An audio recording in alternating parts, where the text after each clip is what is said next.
Hi students, happy Friday. I hope you have enjoyed some time in the snow this week if you are in the Middle Tennessee area. I wanted to give you a few updates early today just because I know that you guys have your paper due by noon. So I thought it'd be nice to get this update out to you early so that you can make sure that you've done everything you need to do for the week before you turn in your assignment. So this week, make sure that you have revisited the opposing viewpoints assignment sheet so that you can make sure you are reading it carefully and doing everything that you need to do to the best of your ability. Make sure that when you turn it in this week, you go to the opposing viewpoints Dropbox and make sure you submit it as a Word document. This is just how I give the feedback to you the fastest way and the most the best way that I feel like I can do that. And then along with that, please make sure you fill out the opposing viewpoints reflection form. That should take you less than 5 minutes, and that is your right to learn for the week.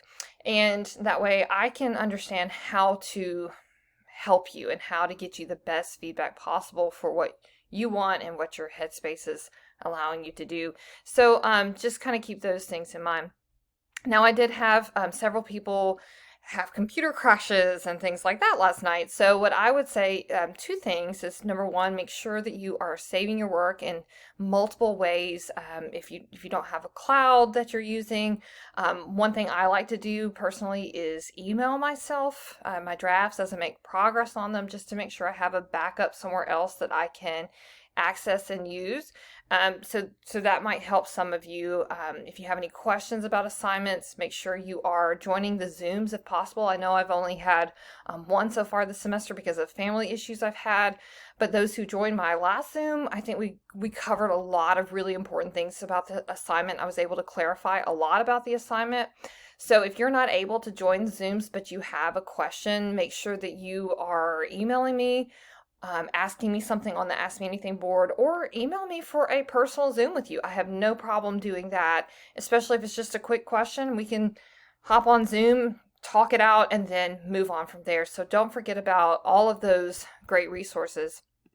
Another thing I wanted to remind you of is that on the final grade rubric, you're going to be assessing yourself and reflecting on your own experience. So, as we're nearing this due date, and you're probably recognizing now that, 1020 is a lot of work. There's a lot of skill involved here. There's a lot of materials that you have to access and utilize before you can write and turn in projects. This is a difficult course.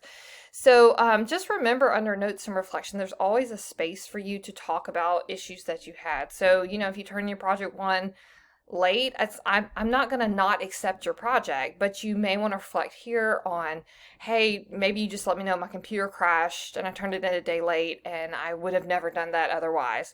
Or if you had trouble with time management, go ahead here and say, look, this class was, more challenging for me, and that's why I turned the work in at this particular time. So this is a very reflective, personal assessment type class. So just kind of keep that in mind as you're kind of moving forward on the class, that you have the opportunity to communicate with me about your experiences in this class.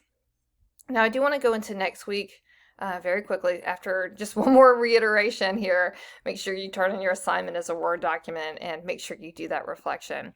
Next week, we're kind of in between assignments. What we're going to do is we're going to start talking about sources and their uses.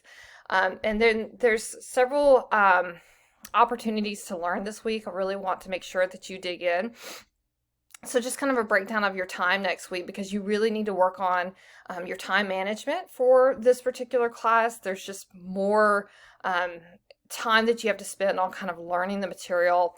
So we have an NPR article to read and one you can listen to or read. So that'll take you about 15 minutes. We've got this types of sources and finding sources video that's about 15 minutes.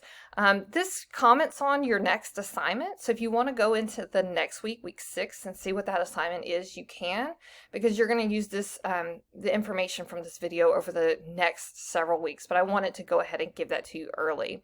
I've got a couple of quick little resources here that would take you about probably less than 5 minutes to look at those. I have a little video here about evaluating sources. So between all of this, I think these are about 10 to 15 minutes each, these two right here, and then however much time it takes you to kind of look through your sources. And then you'll just have a discussion board for next week. So if you have any questions, let me know.